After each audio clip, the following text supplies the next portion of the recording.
नमस्ते विद्यार्थी मित्रांनो, मी अर्चना पिंगे माझ्या ऑनलाईन निर्मल ज्ञान चॅनलमध्ये आपलं स्वागत करीत आहे. तर आज आपण बघणार आहोत गोंडवाना विद्यापीठांच्या BCom द्वितीय वर्षासाठी जे दुसरा लेसन आहे ध्येयाची पराकाष्ठा, तो बघणार आहोत. त्याचे जे लेखक आहे साने गुरुजी आहे. परिचय आहे पांडुरंग सदाशिव साने. साने गुरुजीचं पूर्ण नाव जे आहे ते पांडुरंग सदाशिव साने आहे. त्यांचा जन्म जो आहे तो 24 डिसेंबर 1899 आणि मृत्यू 11 जून 1950ला झालेला आहे.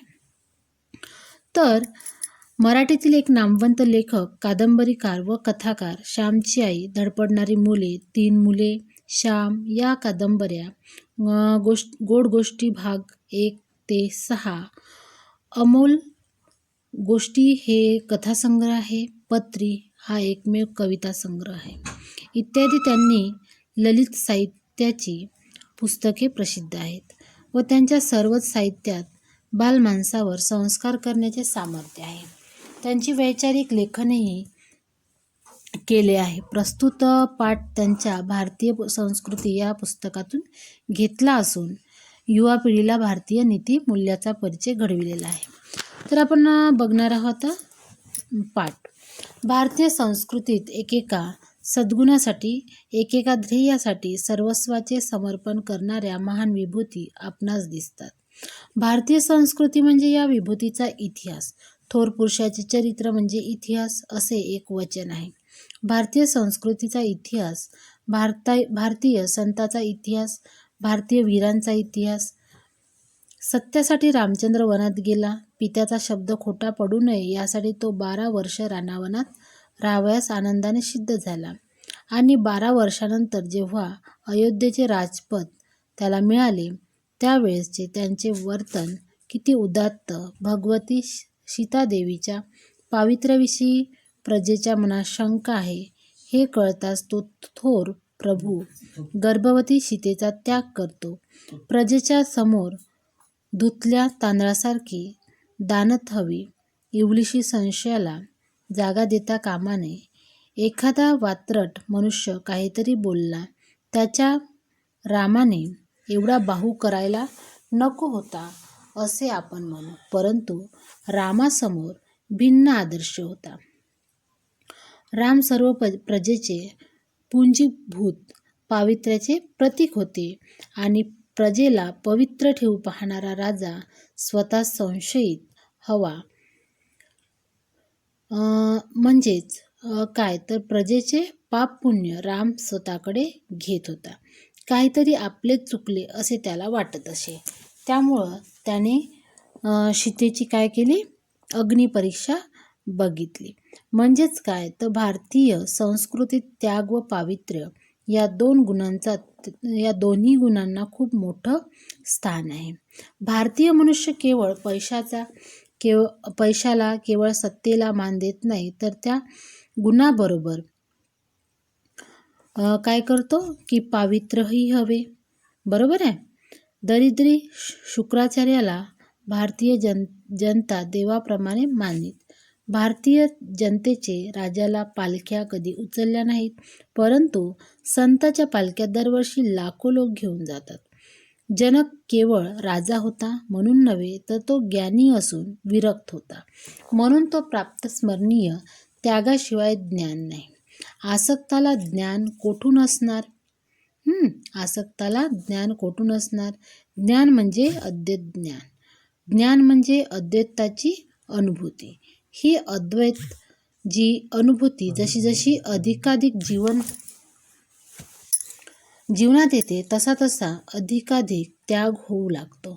म्हणून त्याग हे अद्वैताचे लक्षण आहे अशी आपली भारतीय संस्कृती मानत असते.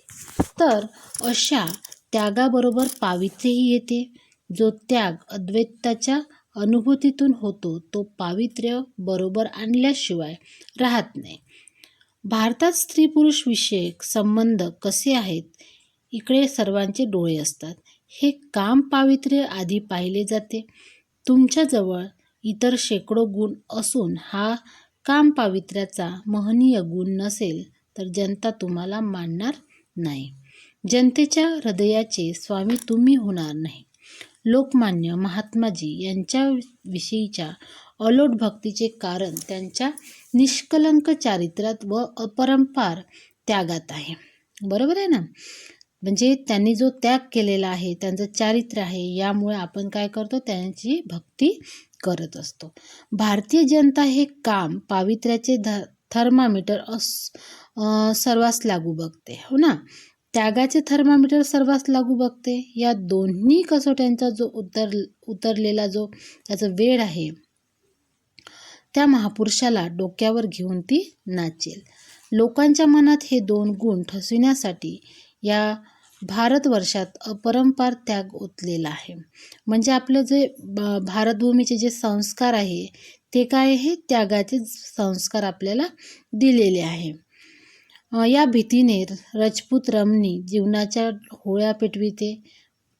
पती मरणानंतर आपल्याला तनमन धनाने पवित्र राहता येईल की नाही या शंकेने स्त्रिया पतीबरोबर हसत हसत चितेवर आणि त्यांच्या ज्वालांना मिठी मारतं. तर ती ज्वालांची मिठी नसून पवित्र्याला मिठी होती. सूरदासाचे कमळासारखे व रमणीय डोळे पाहून एका स्त्रीच्या मनात जी कामवासना उत्पन्न झाली हे सूरदासांना कळतात. त्यांनी आपले डोळे कापून काढले.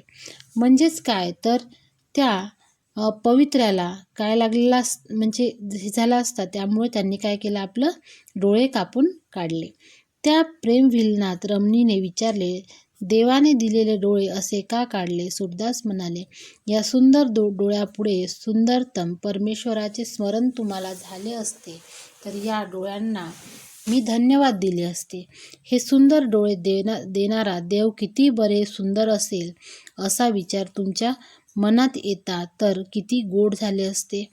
म्हणजेच काय तर त्या बाईच्या मनात जे विचार आले ते बघून सूरदासांनी काय केले, आपले डोळे काढले आणि तिला समजावून सांगताना म्हटलं की तुला देवाविषयी जर काही भक्ती असती तर मला खूप आनंद झाला असता, परंतु तुझ्या मनामध्ये अशी जी हे आली आहे त्यामुळं मी आपले काय केलेले आहे, डोळे काढलेले आहे. या डोळ्यांनी तुम्हाला चिखलात ओढले. जे विषारी डोळे लोकांना असा अंधपात करतात ते कशाला ठेवू?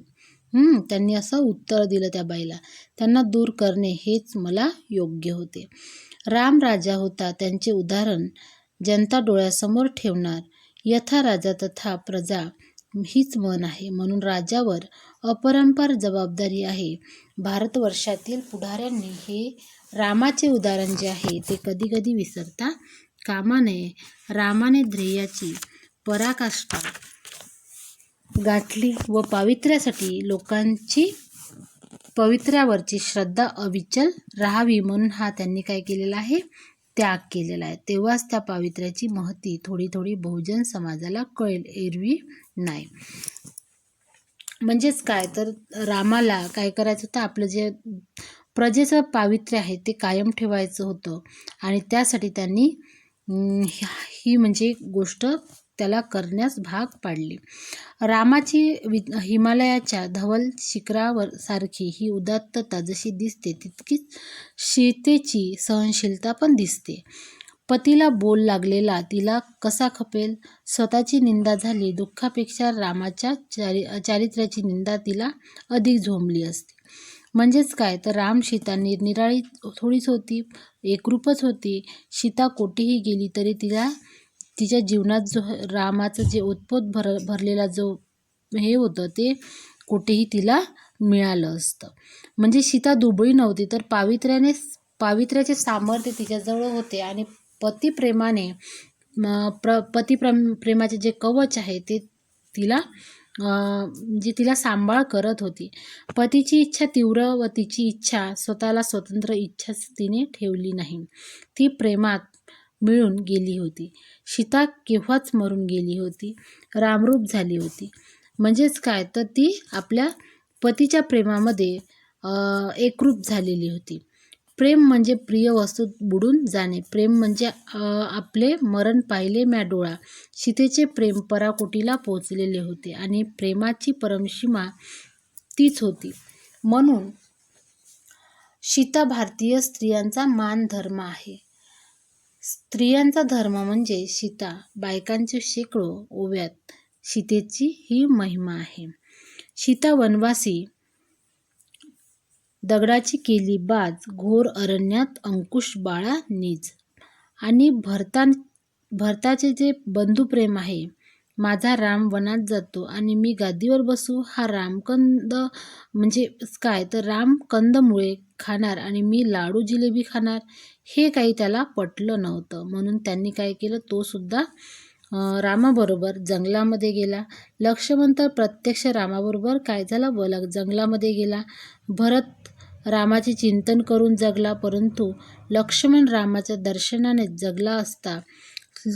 तुळशीदासाच्या रामायणात हा प्रसंग फारच सुंदर रंगविला आहे. लक्ष्मण म्हणतो, रामा, पाण्याशिवाय मासा कसा राहील आणि आईशिवाय बाळ कसं राहील, तसंच तुझ्याशिवाय मी राहू शकत नाही. तर रामा काठीजवळ ध्वज फडकवत असतो आणि तुझ्या यशोध्वजासाठी या लक्ष्मणाची काठी होऊन जाऊ दे. तुझ्यासाठी लक्ष्मण आहे, तुझ्याशिवाय लक्ष्मणाला अर्थ नाही आहे, असे तो आपल्या रामाला म्हणजे आपल्या भावाला म्हणत असतो. भारतीय संस्कृती राम लक्ष्मण भरत सीता यांनी बनलेली आहे आणि भारतीयांच्या रक्तारक्तात त्यांचे चरित्र आपल्याला दिसून येते. हे महान आदर्श प्रत्येक भारतीयांच्या डोळ्यासमोर आहे. तर इथं आपण थांबणार आहोत, कारण व्हिडिओ खूप मोठा होऊन राहिलेला आहे आणि जो बाकीचा पार्ट आहे तो आपण दुसऱ्या भागामध्ये बघणार आहोत. तर माझा व्हिडिओ जर तुम्हाला आवडला असल्यास प्लीज माझ्या चॅनलला सबस्क्राईब करा, लाईक करा आणि आपल्या मित्रांसोबत शेअर करायला विसरू नका. Bye bye.